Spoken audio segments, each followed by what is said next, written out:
Hello friends, എല്ലാവർക്കും good morning. അപ്പോൾ എല്ലാവർക്കും ഇന്നത്തെ ഒരു അടിപൊളി വിശേഷത്തിലേക്ക് തന്നെ സ്വാഗതം. അങ്ങനെ നമ്മുടെ കാർത്തിക കിരണിനോടും കല്യാണിനോടും പറഞ്ഞുകൊണ്ടിരിക്കുക, എന്തായാലും വിക്രം ജയിലിലായി, ഇനി സൂക്ഷിക്കേണ്ടത് അവനെയാണ്, ആ പ്രകാശനെ. അയാളും ക്രിമിനലാണ്. മകൻ ജയിലിലായതുകൊണ്ട് അയാൾക്കും അടങ്ങി ഒതുങ്ങിയിരിക്കാൻ പറ്റില്ല. അയാളും ചിലപ്പോൾ എന്തെങ്കിലുമൊക്കെ കാര്യം ചെയ്യും. കല്യാണി മോളെ, നീ സൂക്ഷിക്കണം, നിന്നെ അവൻ ടാർഗറ്റ് ചെയ്യൂ. അത് കേട്ടതും എനിക്ക് പേടിയൊന്നുമില്ല ചേച്ചി, അങ്ങനെ ചാകാനാണ് വിധിയെങ്കിൽ അങ്ങ് ചത്തോട്ടെ, എന്തിനാ ഇങ്ങനെ ടെൻഷൻ അടിച്ച് ജീവിക്കുന്നത് എന്നൊക്കെ പറഞ്ഞുകൊണ്ട് കല്യാണി എന്നൊക്കെ കിരണേട്ടാ വാ, ഇനി ചേച്ചി റെസ്റ്റ് എടുത്തോട്ടെ, നമുക്ക് പുറത്ത് നിൽക്കാം എന്നും പറഞ്ഞ് കല്യാണി കിരണിനെയും കൂട്ടി പുറത്തേക്ക് പോവുക. ഈ സമയം വീട്ടിലെത്തിയ കിരണിനോട് ദീപയും പിന്നെ താരയും ഒക്കെ പറയണം, അതെ ഇനി കോടതിയിലേക്ക് പോകുമ്പോൾ ഞങ്ങളും കൂടെ വരാം മോനെ. കോടതിയിൽ ചെന്ന് അവനെതിരെ മൊഴി കൊടുത്ത് അവന് തൂക്കുകയറ് വിധിക്കണം, അതാണ് എൻ്റെ ആഗ്രഹം. ഇങ്ങനെ ഒരു മകന് ജന്മം നൽകിയതിന് ഞാൻ ഒരുപാട് സങ്കടപ്പെടുന്നുണ്ട്, വേദനിക്കുന്നുണ്ട്. എന്തായാലും അച്ഛനെയും മോനെയും വിളിച്ച് സ്നേഹത്തോടെ ഇരുത്തി ഭക്ഷണം വിളമ്പി അതിൽ വിഷം കൊടുത്ത് കൊല്ലണം, എന്നാലും എൻ്റെ ദേഷ്യം തീരില്ല. എന്നിട്ട് ജയിലിൽ പോയാലും വേണ്ടില്ല. അമ്മ എന്തിനാ അമ്മേ അവന് വിഷം കൊടുത്ത് കൊന്നിട്ട് ജയിലിൽ പോകുന്നത്? അതിൻ്റെ ആവശ്യമൊന്നും നമുക്കില്ല. ഒരാളെ കൊല്ലാനുള്ള ഇതൊന്നും നമുക്കില്ലമ്മേ. അങ്ങനെ അവനെ കൊന്നിട്ട് അമ്മ ആ പാവം ഏറ്റെടുക്കേണ്ട ആവശ്യമില്ല. അവനുള്ള ശിക്ഷ കോടതി കൊടുക്കും. കോടതി അവന് ശിക്ഷ വിധിക്കട്ടെ, ജയിലിൽ കിടന്നവൻ നരകിക്കട്ടെ. അവനും അവൻ്റെ അച്ഛനും ചെയ്തതിനൊക്കെ അവർ രണ്ടുപേരും അനുഭവിക്കാൻ പോകുന്നതേ ഉള്ളൂ. ആ മകൻ്റെ ആശ്രയമില്ലാതെ ആ അച്ഛൻ തെരുവിൽ കിടന്ന് ഭിക്ഷ യാചിക്കട്ടെ. അയാൾ പുറത്തു തന്നെ ഇരിക്കുന്ന നല്ലത്. ഒരാശ്രയവും ഇല്ലാതെ ഭിക്ഷ യാചിച്ച് നടക്കുമ്പോൾ അയാൾ ചിന്തിക്കട്ടെ ആരെയായിരുന്നു സ്നേഹിക്കേണ്ടതെന്ന്. എല്ലാം മനസ്സിലിട്ടുകൊണ്ട് അയാൾ കരയട്ടെ, പൊട്ടിക്കരയട്ടെ, ചങ്ക് പൊട്ടി കരയട്ടെ. വേദനകളെല്ലാം മടക്കി വെച്ച് ഒരാളുടെയും സഹായമില്ലാതെ അയാൾ നരകിച്ച് ചാകണം, അതാണ് അയാൾക്ക് കൊടുക്കേണ്ട ഏറ്റവും വലിയ ശിക്ഷയമ്മേ. അത് കേട്ടതും അയാളൊക്കെ എത്ര നരകിച്ചാലും മനസ്സിലാവില്ല മോനെ, പഠിക്കില്ല മോനെ, അതല്ലേ ഏറ്റവും വലിയ കഷ്ടം. ഇത്രയൊക്കെ അനുഭവിച്ചു, എന്നിട്ടും അയാൾ പഠിച്ചോ? ഇല്ല. അങ്ങനെ പഠിക്കാൻ അയാൾക്ക് കഴിയുന്നുണ്ടോ? ഇല്ല.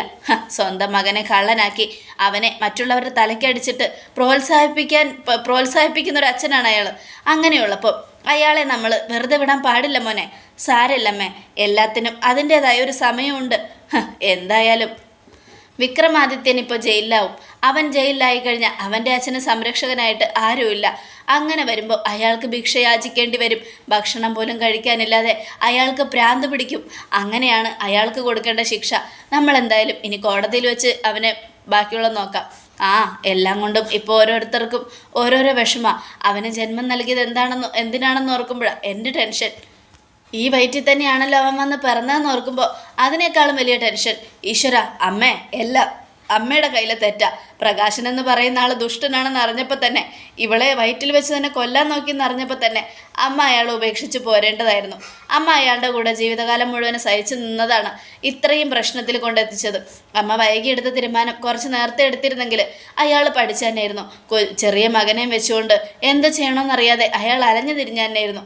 അന്നേരം അമ്മ ചെയ്തില്ല, അതുകൊണ്ടാണ് ഇപ്പോൾ പ്രശ്നം. ഇനിയിപ്പോൾ കഴിഞ്ഞു പോയതൊന്നും പറഞ്ഞിട്ട് കാര്യമില്ലല്ലോ കിരണേട്ടാ. എന്തായാലും ഒരു കാര്യം ഞാൻ പറയാം, അവൻ അനുഭവിക്കാൻ കിടക്കുന്നതേ ഉള്ളൂ. പിന്നെ ഒരു തെറ്റും ചെയ്യാതെ ഈ താരയാൻ്റി എന്ത് പഴച്ചു?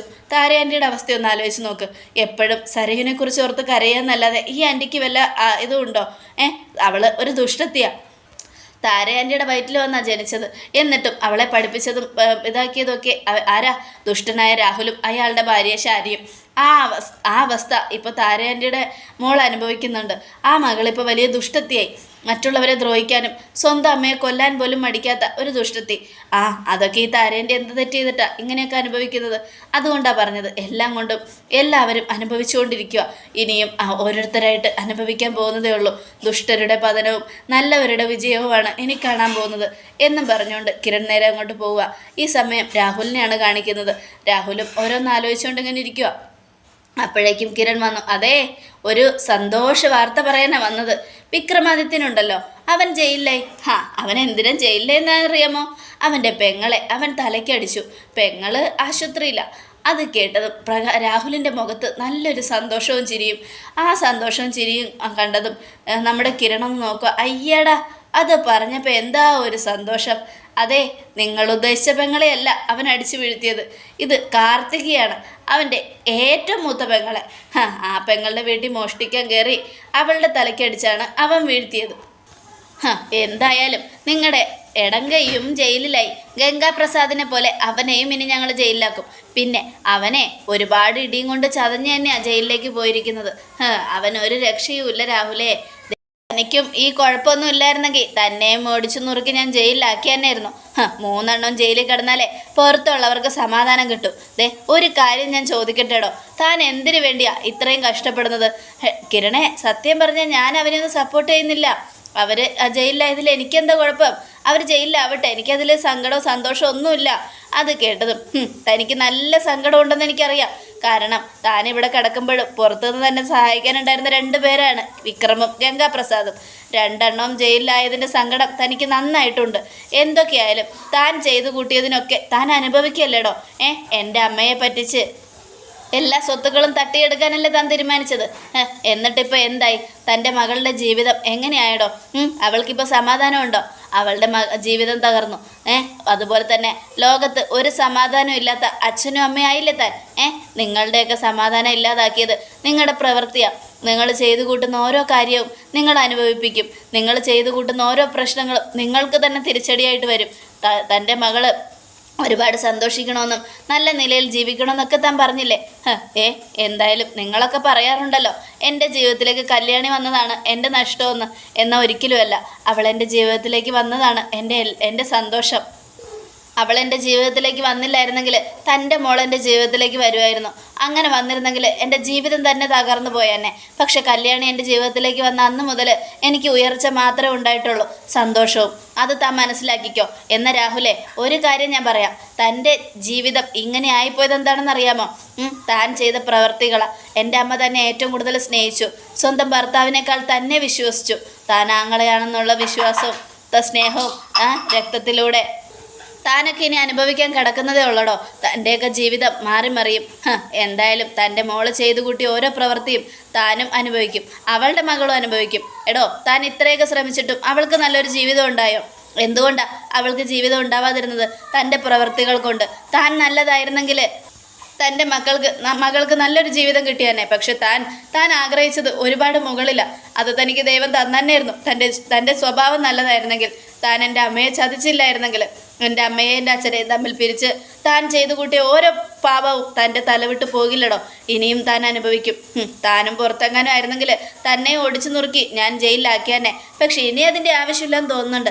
താൻ എഴുന്നേറ്റ് നടക്കാൻ കുറേ ആവും. പിന്നെ എഴുന്നേറ്റ് നടക്കാനാവുമ്പോഴത്തേക്കും വീണ്ടും ഞാൻ തരാം. എന്നേരം ഇതേപോലെ അങ്ങ് ഇരുന്നാൽ മതി കേട്ടോ എന്നൊക്കെ പറഞ്ഞുകൊണ്ട് കിരണങ്ങ് പോവുക. ഈ സമയം രാഹുൽ ആലോചിക്കുകയാണ്. അതെ, അവൻ പറഞ്ഞതിലും കാര്യമുണ്ട്. ഞാൻ ചെയ്തു കൂട്ടിയ ഓരോ ദുഷ്ടപ്രവൃത്തികളും കാരണമാണോ ഇന്ന് എൻ്റെ അവസ്ഥ ഇങ്ങനെയായത്? അതിനു വേണ്ടി ഞാൻ ഒരുപാട് ദുഷ്ടതരങ്ങൾ ചെയ്തു. എന്നെ സ്നേഹിച്ച എൻ്റെ പെങ്ങളെ ഞാൻ ഒരുപാട് വേദനിപ്പിച്ചു. അവളുടെ ജീവിതം ഞാൻ നശിപ്പിച്ചു. അവളുടെ ഭർത്താവുമായിട്ടുള്ള അവളുടെ സന്തോഷകരമായ ജീവിതം ഞാനായിട്ട് ഇല്ലാതാക്കി. ഇപ്പം എല്ലാം കൊണ്ടും എൻ്റെ മകൾ അനുഭവിക്കുന്നു. അതിന് ഞാൻ എന്ത് പ്രായശ്ചിത്തം ചെയ്യുക എന്നൊക്കെ ആലോചിച്ചുകൊണ്ട് രാഹുൽ ഇങ്ങനെ ഇരിക്കുക. ഈ സമയം ഇല്ല, അങ്ങനെ പ്രായശ്ചിത്തം ചെയ്യുമ്പോഴും കല്യാണി എന്ന് പറയുന്നവൾ സന്തോഷിക്കുന്നത് എൻ്റെ മോള് വാഴേണ്ട ജീവിതമോ വെച്ചാ. അതുകൊണ്ട് അവളെ തകർക്ക് അവളെ ഒരിക്കലും ഞാൻ സന്തോഷിക്കാൻ അനുവദിക്കില്ല എന്നൊക്കെ പറഞ്ഞുകൊണ്ട് ഇങ്ങനെ നിൽക്കണം. ഈ സമയം കിരണിനെയും കല്യാണിയാണ് കാണിക്കുന്നത്. എന്തായാലും കിരണേട്ടാ, അവനെ ഇന്നത്തോടെ നമ്മൾ ജയിലിലാക്കിയിരിക്കും. ഒരിക്കലും അവന് ജാമ്യം പോലും കിട്ടാൻ പാടില്ല. അവൻ അനുഭവിക്കണം എന്നൊക്കെ പറയാ. അത് കേട്ടതും അതെ കല്യാണി, അത് തന്നെയാണ് എൻ്റെ ആഗ്രഹം. അവൻ പുറത്തിരുന്നാൽ ബാക്കിയുള്ളവർക്കാണ് അതിൻ്റെ ടെൻഷൻ. എത്ര പേരെയാ അവൻ തലക്കടിച്ച് വീഴ്ത്തിയത്. ഇതോടുകൂടെ അവന് ജീവപര്യന്തം കിട്ടണം, ഇല്ലെങ്കിൽ തൂക്കുകയറ്. രണ്ടിലും ഏതെങ്കിലും ഒന്ന് നിശ്ചയിച്ചിട്ടേ കോടതിയിൽ നിന്നും നമ്മൾ ഇറങ്ങിപ്പോരാൻ പാടുള്ളൂ. ഒരിക്കലും നമ്മൾ അവനെ വെറുതെ വിടരുത്. എത്ര പേരുടെ തലക്കടിച്ച അവനെ ഇതുപോലെ അബോധാവസ്ഥയിലാക്കിയത്. അവനെ നമ്മൾ വെറുതെ വിട്ടാൽ പല പ്രശ്നങ്ങളും ഉണ്ടാവും. എന്തായാലും അവൻ്റെ അച്ഛൻ കാര്യങ്ങളൊക്കെ അറിഞ്ഞു. ഇനിയിപ്പോൾ അവനെയാണ് നമ്മൾ ഇല്ലാതാക്കാൻ ശ്രമിക്കേണ്ടത്. അമ്മ പറഞ്ഞതുപോലെ അവൻ ഈ ലോകത്തുനിന്ന് എന്നേക്കുമായി വിട പറഞ്ഞു പോയാലും ഇത്തിരി നെഞ്ചു നീറ്റലുണ്ടാവും. പക്ഷേ ഇത്തിരി പേടിയാ കിരണേട്ടാ. പേടിച്ച് എങ്ങനെയാ ജീവിക്കുക? അവനെ പോലുള്ള ഒരുത്തൻ ഈ ലോകത്ത് ജീവിച്ചിരിക്കുന്നത് തന്നെ നമുക്ക് പേടി സ്വപ്നമാണ് എന്നൊക്കെ പറഞ്ഞുകൊണ്ട് കല്യാണി ആകെ ടെൻഷൻ അടിച്ച് ഇങ്ങനെ സംസാരിക്കുകയാണ്. ഈ സമയം കിരണം ടെൻഷൻ അടിച്ച് തന്നെ നിൽക്കുക. കോടതിയിൽ എന്താവും അറിയില്ല. എന്തായാലും പോലീസുകാരോട് അവനെ നന്നായിട്ട് തകർക്കാൻ പറഞ്ഞിട്ടുണ്ട്. അവരവനെ കൈകാര്യം ചെയ്തോളും കല്യാണി. ഇനി കോടതി അവനെ വെറുതെ വിട്ടാലും അവൻ എഴുന്നേറ്റ് നടക്കാൻ കുറേ ആവും എന്നൊക്കെ പറഞ്ഞുകൊണ്ട് ഇങ്ങനെ കിരണും കല്യാണി നേരെ കോടതിയിലേക്ക് പോകാൻ ഒരുങ്ങുക. ഈ സമയം കോടതിയിലാണ് കാണിക്കുന്നത്. പ്രകാശൻ രാവിലെ തന്നെ ഹാജരായി അവിടെ നിൽക്കുക. ഇങ്ങോട്ടും ഇങ്ങോട്ടും നടന്ന് ആലോചിക്കുക. എൻ്റെ ഭഗവാനെ, എൻ്റെ മോനെ കോടതി വെറുതെ വിടണേ, അവനൊരു തെറ്റും ചെയ്തിട്ടില്ല എന്ന് തെളിയണേ എന്നൊക്കെ ആലോചിച്ചുകൊണ്ട് അങ്ങനെ അങ്ങോട്ടും ഇങ്ങോട്ടും നടക്കുന്ന സമയത്ത് കാറ് വന്നു. കാറിൽ നിന്നും ദീപയും കല്യാണിയും 3 പേരും ഇറങ്ങിയതും നമ്മുടെ പ്രകാശൻ ആലോചിക്കുകയാണ്. ഇത്രയും നാളും പേരക്കുട്ടി ജയിലിൽ പോകാതിരിക്കാൻ പ്രാർത്ഥിച്ചുകൊണ്ടിരുന്ന അമ്മമ്മയ ഇപ്പോൾ അവനെ ജയിലിലാക്കാൻ വേണ്ടി വരിക ആ 3 എണ്ണത്തിൻ്റെയും കൂടെ എന്നും പറഞ്ഞു ആലോചിച്ചുകൊണ്ട് പ്രകാശൻ ഇങ്ങനെ നിൽക്കുക. ഈ സമയം നിങ്ങൾ നേരത്തെ തന്നെ ഹാജരായോ? മകൻ ജയിലിൽ പോകുന്നത് കാണാൻ വേണ്ടി കാത്തിരിക്കാൻ വന്നതായിരിക്കും എന്നും പറയുകയാണ്. അത് കേട്ടതും നമ്മുടെ പ്രകാശൻ പിന്നെ നിൽക്കണ്ടേ, എനിക്കെൻ്റെ മോനേ ഉള്ളൂ, അവനെ രക്ഷിക്കാൻ നിൽക്കേണ്ടത് എനിക്ക്. നാണോ ഇല്ലടോ തനിക്ക്? തൻ്റെ മകനെ വളർത്തി വഷളാക്കിയത് താൻ ഒറ്റൊരുത്തനാ. അങ്ങനെയുള്ളപ്പോൾ തന്നോട് എനിക്ക് തീരാത്ത ദേഷ്യമുണ്ട്. തന്നെപ്പോലെ ഒരു ലോക നാറി ഈ ലോകത്തുണ്ടാവാൻ പാടില്ല. താനൊരു വലിയ ചെറ്റയാണോ? ചെറ്റ. അത് കേട്ടതും നിനക്ക് നാണോ ഇല്ലേടി എൻ്റെ മുഖത്ത് നോക്കി ഇങ്ങനെ പറയാൻ? സ്വന്തം മോനെ ജയിലിൽ കയറ്റാൻ എന്തിനാടി ഇവരോടൊപ്പം കൂടെ വന്നിരിക്കുന്നത്? എൻ്റെ മോനോ? അവനോ? അവനെ പ്രസവിച്ചതിൻ്റെ പേരിൽ ഇന്ന് ഏറ്റവും കൂടുതൽ കരയുന്ന ആളാ ഞാൻ. അവൻ ജയിലിൽ പോകണം. അവന് തൂക്കുകയറ് വിധിച്ചാലേ എനിക്ക് സമാധാനമാകൂ. അത് കേട്ടതും നമ്മുടെ പ്രകാശൻ പറയോടി, ഇതല്ല ഇതിനപ്പുറവും നീ പറയും. നിനക്ക് നിൻ്റെ പെൺമക്കളെയല്ലേ ഇഷ്ടം? എനിക്കെൻ്റെ പെൺമക്കളെയും ആ മകനെയും ഇഷ്ടമാണ്. പക്ഷേ ഒരുമിച്ച് ഞാൻ സ്നേഹിക്കണമെങ്കിൽ നിങ്ങൾ അവനെ വേർതിരിച്ച് കാണിച്ചു. അതുകൊണ്ട് തന്നെയാണ് അവനെ ഞാൻ വെറുത്തു തുടങ്ങിയത്. അവൻ്റെ പ്രവൃത്തികളാണ് അവനിൽ നിന്ന് ഞങ്ങളെ അകറ്റിയത്. അങ്ങനെയുള്ളപ്പോൾ അവനെ ഈ ലോകത്തേക്ക് സൃഷ്ടിച്ച ദൈവവും അവനെ പ്രസവിച്ച ഞാനും ഒരുപാട് വേദനിക്കുന്നുണ്ടാവും ഇപ്പോൾ. അതുകൊണ്ട് തന്നെ അവൻ തൂക്കുകയറിൽ വീഴണം. എന്നാലേ എൻ്റെ ഈ സങ്കടമൊക്കെ തീരും, സന്തോഷം വരൂ എന്നൊക്കെ പറയുക. നീയൊക്കെ എന്തൊക്കെ പറഞ്ഞാലും ഞാൻ എന്തായാലും എൻ്റെ മോനെ കൊണ്ടുപോകൂടി, ഇവിടെ നിന്ന് വിളിച്ചുകൊണ്ട് പോകും. അപ്പോൾ കല്യാണി, നിങ്ങൾ പഠിച്ച പണി 18 പയറ്റിയാലും അത് നടക്കില്ല. അത് കേട്ടത് കുറച്ച് പണമായപ്പോൾ അഹങ്കാരം കൂടിയല്ലേ? സ്വന്തം ആങ്ങളെയാ നീ ഇങ്ങനെ ആക്കാൻ പോകുന്നത്. അത് നീ ചിന്തിച്ചോ? എൻ്റെ ആങ്ങളെയാണ് ഞാൻ ജയിലിലാക്കാൻ പോകുന്നെങ്കിലേ ഒരു തെറ്റും ചെയ്യാത്ത എൻ്റെ പാവം ചേച്ചിയാ ഇന്ന് ഹോസ്പിറ്റലിൽ കിടക്കുന്നത്. അതിന് ഞാൻ എന്ത് പറയണം? അവൻ കാരണം എത്രയോ നിരപരാധികളാ ഹോസ്പിറ്റലിലായിട്ടുള്ളത്. ഓരോരുത്തരുടെ ഓർമ്മ പോലും നശിച്ചു പോയിരിക്കുന്നത് എന്നൊക്കെ പറഞ്ഞുകൊണ്ട് നമ്മുടെ കല്യാണി അവിടെ പ്രകാശന് മുൻപിൽ വാദിക്കുക. എൻ്റെ മകളെ വയറ്റിലിട്ട് കൊല്ലാൻ നിങ്ങൾ ശ്രമിച്ചില്ലേ? ആ സമയത്ത് നിങ്ങളെനിക്ക് വിഷം തന്നില്ലേ? പണ്ടത്തെ കാലം ഇപ്പോഴത്തെ കാലമായിരുന്നെങ്കിൽ എന്നേ ജയിലിൽ പോയി തൂക്കുകയറ് മേടിക്കേണ്ട പാപമാണ് നിങ്ങൾ ചെയ്തു കഴിഞ്ഞിരിക്കുന്നത്. അങ്ങനെയാണെങ്കിൽ ഇന്ന് തൂക്കുകയറ് കൊടുക്കേണ്ടത് ദേ ഈ നിൽക്കുന്ന ഇവർക്കാ, ഇവളുടെ മുത്തശ്ശിക്ക്. അത് കേട്ടതും നിർത്തടാ, മിണ്ടി പോകരുത് നീ. ഞാൻ ചെയ്ത പാപങ്ങളെല്ലാം ഏറ്റുപറഞ്ഞ് അതിന് പ്രായശ്ചിത്തം തേടിക്കൊണ്ട് നടക്കുക. ഇന്ന് ആ പ്രായശ്ചിത്തത്തിൽ എൻ്റെ കല്യാണി മോളും കിരൺ മോനും ദീപയും ഒക്കെ നന്നായിട്ട് ജീവിക്കണം. അവർക്കൊരാപത്തും കൂടാതെ അവർ മുന്നോട്ട് പോകണമെന്ന് പ്രാർത്ഥിക്കുന്നവളാണ് ഞാൻ. അതിന് പ്രായശ്ചിത്തമായിട്ട് ഞാൻ എന്തൊക്കെയാണ് നിനക്ക് വേണ്ടി പ്രാർത്ഥിക്കുന്നതെന്ന് അറിയാമോ? നീയും നിൻ്റെ മകനും ഈ ലോകത്ത് നിന്ന് എന്നേക്കുമായിട്ട് പോകണമെന്ന്. എടാ പ്രകാശ, നീ മരിച്ചാലും ഇനി എനിക്ക് സങ്കടം ഇല്ലടാ എന്നും മൂങ്ങ പറയാ. ഈ സമയം കേട്ടല്ലോ, അന്ന് അറ്റാക്ക് വന്നപ്പോൾ തനിക്കങ്ങ് പോകായിരുന്നില്ലേ? അപ്പം പിന്നെ സമാധാനം ഉണ്ടായിരുന്നു? ഇല്ലടാ, ഈ പ്രകാശൻ അങ്ങനെ പോവില്ല. ഈ പ്രകാശൻ്റെ ജീവിതം തകർത്തവരുടെ നാശം കണ്ടിട്ടേ പ്രകാശം പോകൂ എന്നും പറഞ്ഞ് നമ്മുടെ മൂങ്ങ പ്രകാശൻ ദേഷ്യപ്പെടുക. ഇത് കണ്ടതും ആകെ ടെൻഷൻ അടിച്ച് നിൽക്കുക. അപ്പോഴേക്കും വിക്രം വരിക. വിക്രം വന്നതും ആകെ തളർന്നു വന്ന വിക്രത്തെ നോക്കി, സാറന്മാർ നന്നായിട്ട് നല്ല പണി നടത്തിയിട്ടുണ്ടല്ലോ, നല്ല മേക്കാട് പണി. ഇവനിപ്പോൾ നടക്കാൻ പോലും പറ്റുന്നില്ലല്ലേ? സന്തോഷമായല്ലോ, സമാധാനമായല്ലോ, എല്ലാവർക്കും തൃപ്തിയായില്ലേ എന്നെ ഈ അവസ്ഥയിലാക്കിയപ്പോൾ? അത് കേട്ടതും നമ്മുടെ കിരൺ ഇങ്ങനെ ചോദിക്കുക, എന്താടാ നിനക്കെന്താടാ പ്രശ്നം? ഒരു കുഴപ്പമില്ലല്ലോ, നീ മറ്റുള്ളവരുടെ തലയ്ക്ക് അടിച്ചു, അതിനേക്കാളും വലുതാണോ നിനക്ക് സംഭവിക്കുന്നത് എന്നും ചോദിക്കണം. അത് കേട്ടതും നമ്മുടെ ദീപ, ഇല്ലടാ എനിക്ക് സന്തോഷമായിട്ടില്ല, നിന്നെ തൂക്കുകയറിലിട്ടാലേ എനിക്ക് സന്തോഷമാവും. നിങ്ങളൊരു അമ്മയാണോ? എല്ലാം തന്നെ നീ കൂട്ടിക്കോ എന്നും പറഞ്ഞുകൊണ്ട് നിൽക്കുക. അപ്പോൾ പോലീസുകാർ അവരെ വിളിച്ചുകൊണ്ട് പോകുക. അല്ല സാറേ, ഇവൻ്റെ കൂടെ ഉണ്ടായിരുന്നവർ അവരെയൊക്കെ വെറുതെ വിട്ടു സാറേ. ഇനി ഇവൻ മാത്രമേ ഉള്ളൂ, ഇവൻ കോടതിയിലേക്ക് വന്നത് അവൻ കുറ്റം ചെയ്തിട്ടില്ല എന്ന് തെളിയിക്കാനാ എന്നും പറഞ്ഞുകൊണ്ട് കോടതിയിലേക്ക് അവനെ വിളിച്ചുകൊണ്ട് പോവുക. ഇന്ന് അവനെ ജയിലിലാക്കാതെ അവന് തൂക്കുകയറ് മേടിച്ചു കൊടുക്കാതെ നമ്മൾ വരാൻ പാടില്ല മോനെ. ശരിയമ്മേ, അമ്മ വാ എന്നും പറഞ്ഞുകൊണ്ട് അവരെല്ലാവരും അകത്തേക്ക് പോവുകയാണ്. ഈ സമയം കോടതി കൂടി വിക്രത്തിനോട് വക്കീൽ ചോദിക്കുകയാണ്, കാർത്തിക എന്ന് പറയുന്ന പെൺകുട്ടിയുടെ വീട്ടിൽ കയറി മോഷ്ടിച്ച് ആ പെൺകുട്ടിയുടെ തലക്കടിച്ചു എന്നുള്ളത് സത്യമാണോ? ഇല്ല സാറേ, ഞാൻ അങ്ങനെ ചെയ്തിട്ട് പോലുമില്ല. ഇവരൊക്കെ കള്ളക്കഥ ഉണ്ടാക്കുക. അത് കേട്ടതും കള്ളക്കഥയോ? എന്തിന്? അല്ല, ഈ കാർത്തിക എന്ന് പറയുന്നത് എൻ്റെ സ്വന്തം പെങ്ങളാ. എൻ്റെ മൂത്ത ചേച്ചി എന്നുള്ളൊരു സ്നേഹവും വാത്സല്യവും ഞാൻ അവർക്ക് കൊടുക്കാറുണ്ട്. എന്നിട്ട് പോലും അവരെന്നെ ഇതുപോലെ കുറ്റപ്പെടുത്തുക. സാർ, എൻ്റെ കക്ഷി പറയുന്നത് കേട്ട് എനിക്കൊരു സാക്ഷിയെ വിസ്തരിക്കണം.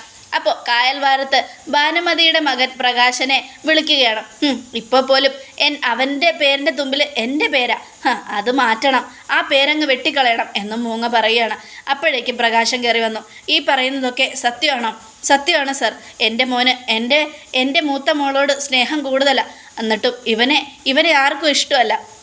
ആൺകുട്ടി എന്ന നിലയ്ക്ക് ഇവനെ ഞാൻ ഒരുപാട് സ്നേഹിച്ചിട്ടുണ്ട്. ആ സ്നേഹം കൊടുക്കുന്നത് കണ്ട് 3 പെൺമക്കൾക്കും ഇഷ്ടമല്ല സർ. അതുകൊണ്ടാണ് ഇവിടെ ഇവർ ഇത്രയും പകയും പ്രതികാരവും എൻ്റെ മകനോട് ചെയ്യുന്നത്. അത് കേട്ടതും നമ്മുടെ മൂങ്ങ, എടാ മഹാഭാവി, എന്ത് കള്ളവാടാ നീ പറയുന്നതെന്നും ചോദിച്ചുകൊണ്ട് അവിടെ നിന്നും ചാടി എഴുന്നേക്കുക. അല്ല, നിങ്ങളാരാ? അത് കേട്ടതും ഞാൻ അവൻ്റെ അമ്മയാണ് സാർ. അമ്മയാണെങ്കിൽ അവിടെ ഇരിക്കണം. കോടതി ചോദിക്കും. ആ സമയത്ത് നിങ്ങൾ പറഞ്ഞാൽ മതി. കേട്ടല്ലോ, ഇത് കോടതിയാ, അല്ലാതെ ഭാനുമതി അമ്മയുടെ കായൽവാരത്ത് വീടല്ല. അത് കേട്ടതും ഭാനുമതി അമ്മ അവിടെ ഇരുന്നു. ഇനി പറയൂ, എന്തൊക്കെയാണ് സംഭവിച്ചത്? സാർ, ഞാൻ പറഞ്ഞ സത്യമാണ്. നിരപരാധിയായ എൻ്റെ മോനെ പല പ്രാവശ്യം മൂന്നാമത്തെ മകളായി ഇവള് ജയിലിൽ കയറ്റിയിട്ടുണ്ട് സാർ. നിരപരാധിയായ അവൻ ജയിലിൽ കിടന്നിട്ടുമുണ്ട്. ഇതൊക്കെ അവൻ കുറ്റം ചെയ്തിട്ടല്ല, കുറ്റം ചെയ്യാതെ സംഭവിക്കുന്നതാണ് സാർ എന്നൊക്കെ പറയണം. ഇനി പ്രകാശന് പോകാം. അങ്ങനെ പ്രകാശം പോയി കഴിഞ്ഞതും വിക്രം നിരപരാധിയാണെന്നും വിക്രത്തെ വിട്ടയക്കണമെന്നും വക്കീല് അവിടെ നിന്ന് വാദിക്കുകയാണ്. അത് കേട്ട് എന്തൊക്കെയോ ജഡ്ജി എഴുതുക. ഈ സമയം വിക്രമാണെങ്കിൽ ജഡ്ജിക്ക് മുൻപിൽ കൈകൂപ്പുകയാണ്. അതോടുകൂടി എപ്പിസോഡ് അവസാനിക്കുകയാണ്. നാളത്തെ ഒരു തകർപ്പൻ വിശേഷത്തിനായിട്ട് കാത്തിരിക്കുക. എല്ലാവർക്കും ഒരിക്കലും